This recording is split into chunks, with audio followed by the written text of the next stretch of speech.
how good is this OU defense, Gabe? Because they're they're up there among the nation's leaders in takeaways. They're top 5 in sacks. I mean, this looks like the defense Brent Venables has been waiting for. The defense is good. It's the best defense we've had in Norman for probably the last decade. And you've got some NFL talent at each level of the defense, which is something OU has been missing, like high-end NFL talent. When you look at Stutzman at linebacker, you look at Billy Bowman in the back end at safety. I think a couple of the defensive linemen have a chance to play in the NFL for a while.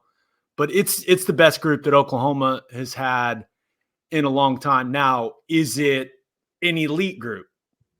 We saw them play really well against Tennessee. They held up their end of the bargain in that football game. But I think Texas is the best offense they will have seen, especially with the way that Steve Sarkisian stresses a defense.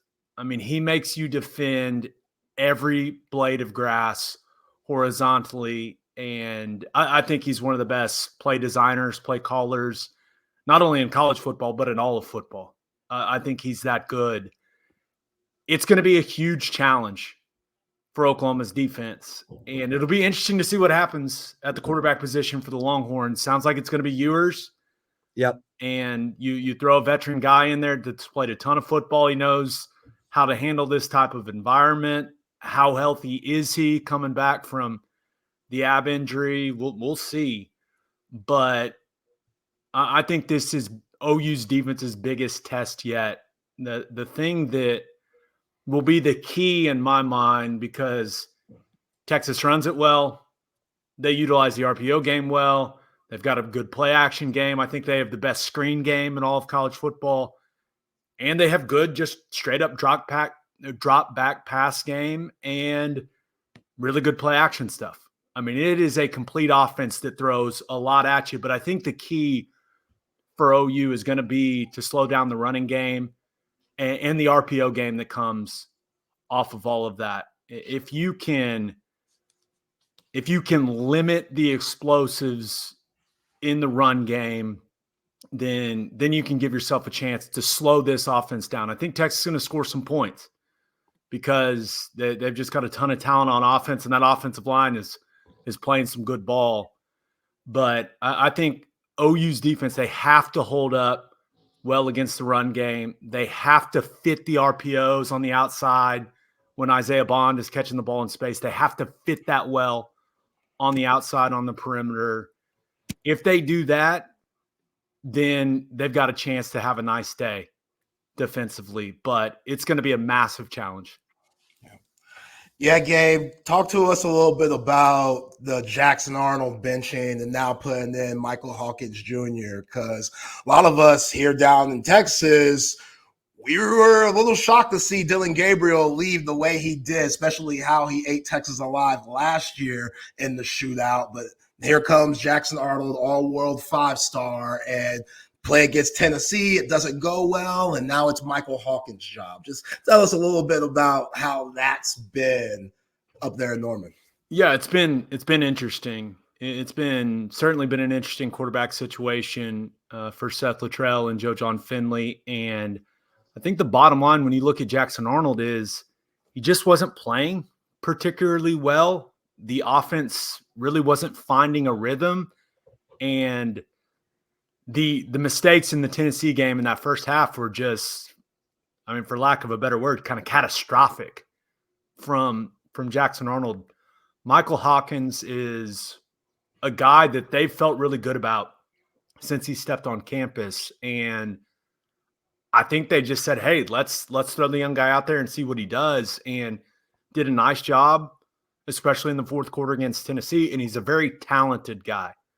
I know that a lot of people look at his legs and say, hey, he can really run, and he absolutely can. You saw that on the first drive of the Auburn game, but he also is a quick decision maker, and he can rip it. So I think the main reason Arnold got replaced was the decision-making component of the position. He was just making too many mistakes in the RPO scheme, and then he was turning the ball over. So they felt that they had to make a change, and Michael Hawkins has taken care of the football. The offense has still not found a great rhythm. They put their best drives together in the fourth quarter against Auburn when they needed to have a couple of drives, but it's kind of still to be determined as to what this offense is going to be with Michael Hawkins as the quarterback. Well, and Gabe, he's doing it without his top receivers. I mean, it sounds like Deion Burke. I'm trying to have a good week, man. Do we have to talk about the receiver situation? It sounds like Deion Burks is back, but no Farouk, no Andrell Anthony, no Nick Anderson. As far as I know, I don't know if he's going to have any of those guys for this game. Like that, and that's the way that I see it. When you talk about injury stuff, and I don't, just so I'm clear, I don't ask the staff. That's the one thing. Like I know a lot of guys on the staff, played for some of them, known a lot of them, played with a couple of them, known a lot of them for a long time. I don't ask about injuries. Right. But I don't know if Deion Burks is going to be back for this game or not. This is where I'm at with it is I'll believe he's playing when I see him out there on the field when we kick this thing off. Because typically, I mean, he didn't even travel to Auburn. So typically, if you're not traveling 2 weeks before a game, and I know you got the bye, but if you're so hurt that you're not traveling to Auburn, then it's kind of hard for me to expect you to be ready to go 2 weeks later. You know, that's just in my experience, that'd be kind of a quick turnaround from hey, we're not even taking him on the road to, hey, he's out there running around looking great. Who knows? I don't expect Nick Anderson to play either. I mean, the way that he pulled up in the Tennessee game, it didn't look good. So it is the year from hell for Emmett Jones and for the OU wide receiver room. It has been almost borderline hard to believe how bad of luck they've had at that position when coming into the year, when you looked at the offense as a whole, that was the position you went, we're good there. We've got great depth. We've got talented guys. We got a couple NFL guys. You're feeling good. And then poof, it's now arguably the thinnest position on the football team. And you're playing true freshmen. So it's not an ideal situation at wide receiver right now for the Sooners. Well, Bowers Sharp, Brennan Thompson, J.J. Hester, what are you seeing from those guys? I think that Bowers Sharp, I like the way that they used him against Auburn. He had in the first 4 games, he'd struggled blocking at the point of attack.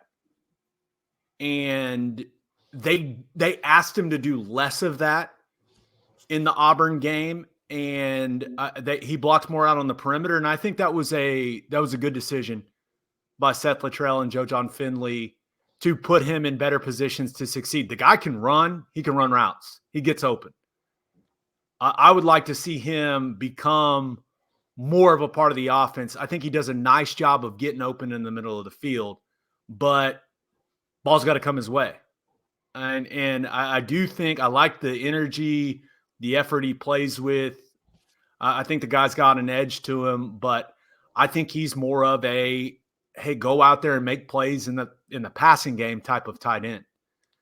So hopefully he can make some big ones in this football game, because you look at Texas's defense as a whole, and I think I don't really even know if there's a weakness of this defense with what I've seen on tape, but I think their underneath zone coverage, especially in the middle at linebacker, is probably the biggest, if you want to call it a weakness, but that's probably where they're most vulnerable, right? When you look in the middle with Anthony Hill and Benda and kind of their zone drops and how they perform in some of those situations, I think you got to attack that, and Bowers Sharp could be one of the guys to do it. But, you look at the other pass catchers, Brennan Thompson, for me, he's done the best job of getting open for OU. Not a big guy, but you guys know him well. He was there in Austin. He can run. But ball just, for whatever reason, has not found him a lot. So it is what it is. Yeah. Yeah, Gabe, just going back and watching the 2023 game, a lot of the time I'm just thinking, man, I bet OU wishes they still had Dillon Gabriel.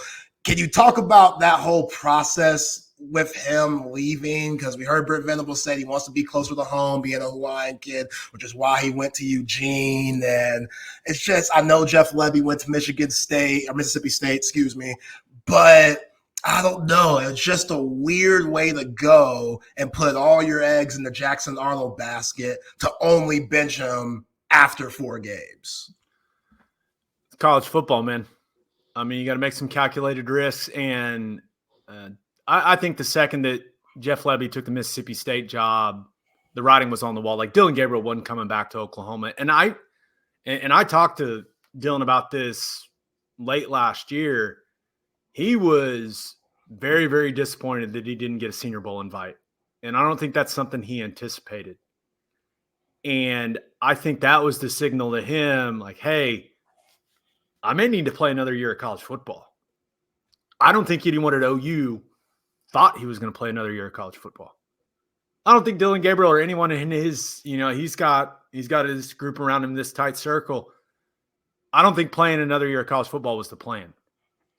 And then they kind of gathered some information, didn't love what they heard. And if you're an experienced quarterback, you've played a lot of football, you've put up a lot, you put up some big numbers. There's some money to be made in college football. And I think I have a good idea of what Dillon Gabriel is making at Oregon. And it's more than he'd be making if he would have entered the draft. So I think it was a business decision, but also a decision for Dillon where he went, okay, I'm going to go into the portal.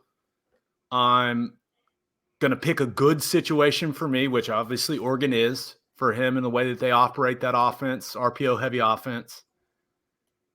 I'm going to make good money, and I'm going to try to prove to people that I can play in the National Football League. I'm going to try to improve. I'm going to try to get better. I'm going to show that I can do even more at the position. And I think so far he's played at a solid level for the Ducks. But yeah, Brent Venables, there's this kind of this narrative that OU ran him off, and Venables a couple of weeks ago went out of his way to say, hey, that didn't happen.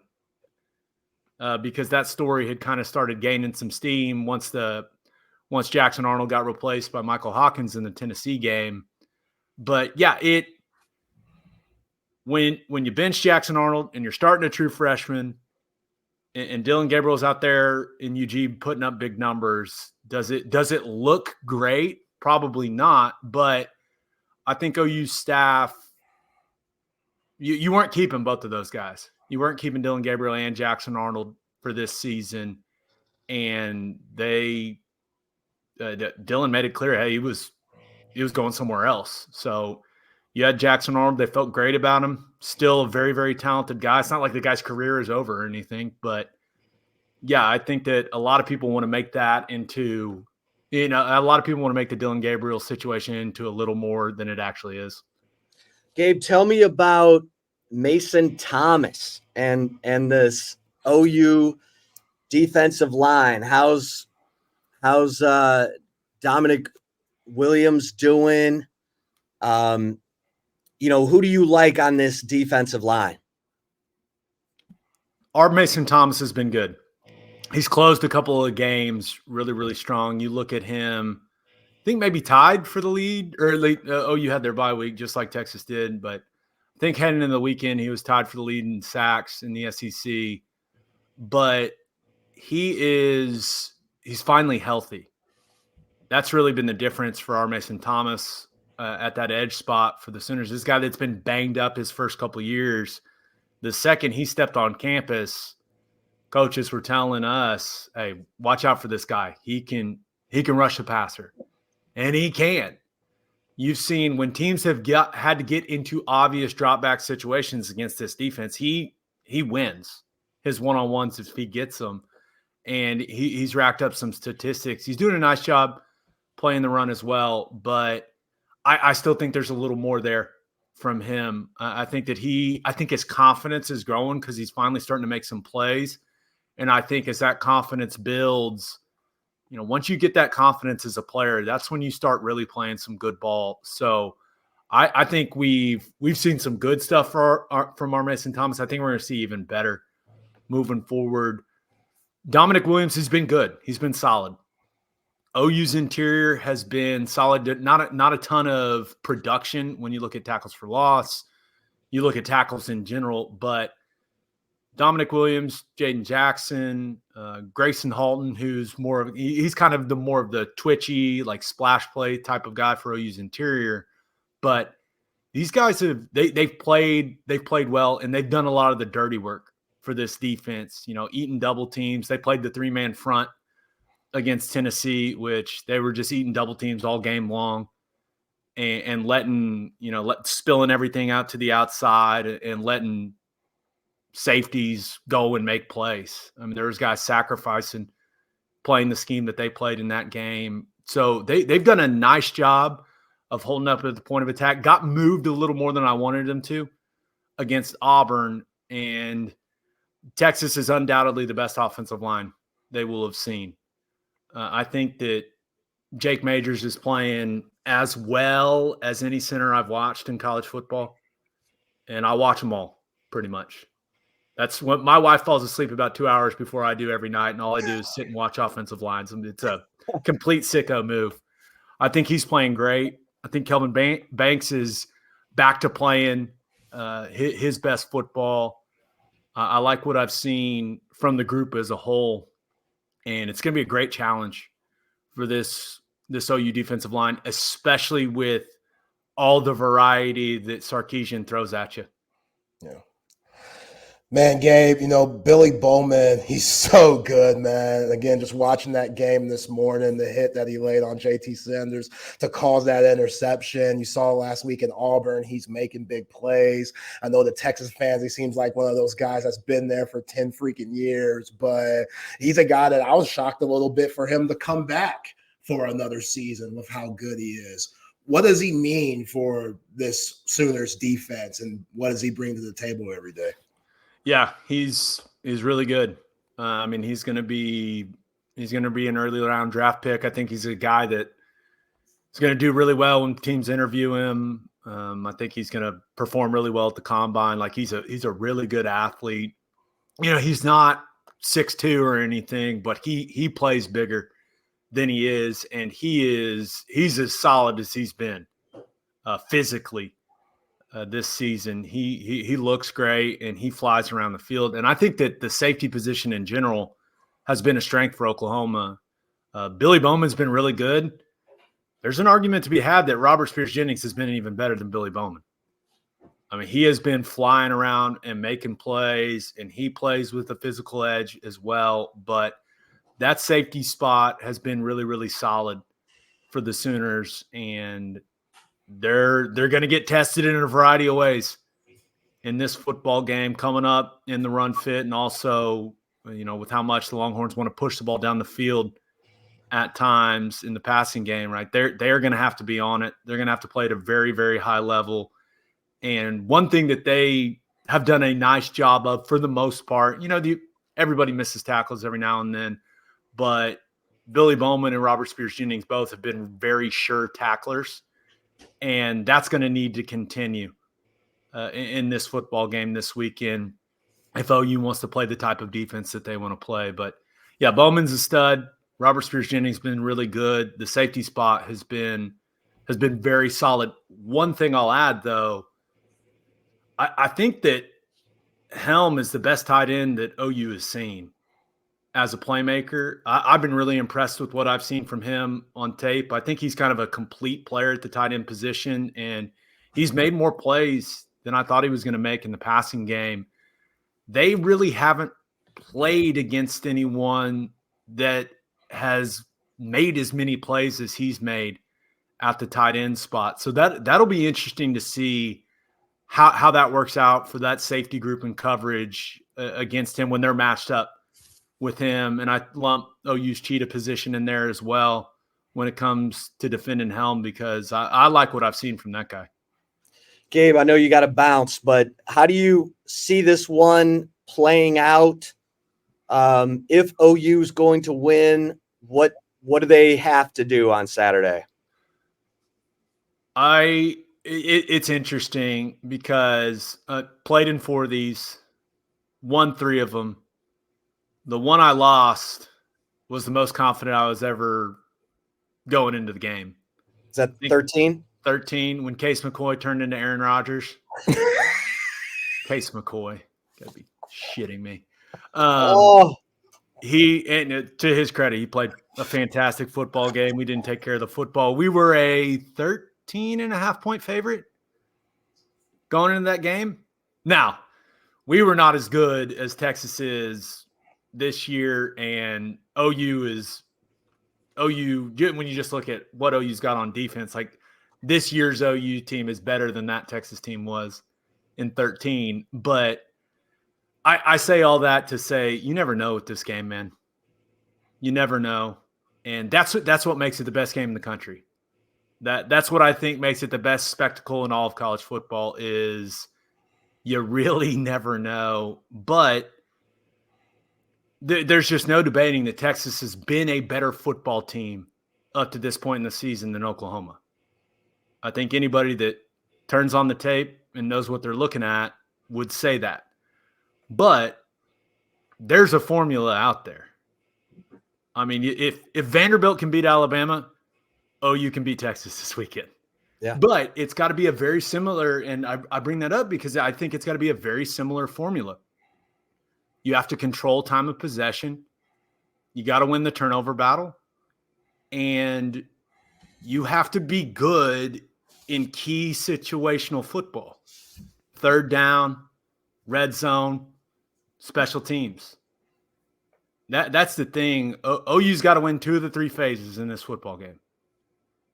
Defense has to play really well, and they got to win special teams. It's hard to ask Mike Hawkins to go out there and throw for 350 yards against this Texas defense and just light them up. I think this has to be a lower scoring football game for OU to walk out of the Cotton Bowl with a win. And I'm really interested to see how Ewers looks coming off the injury and how comfortable he looks, because OU's going to pressure him. They're going to test those abs early, I would assume, to see how the recovery process has gone for Ewers. So I'm interested to see how he looks physically.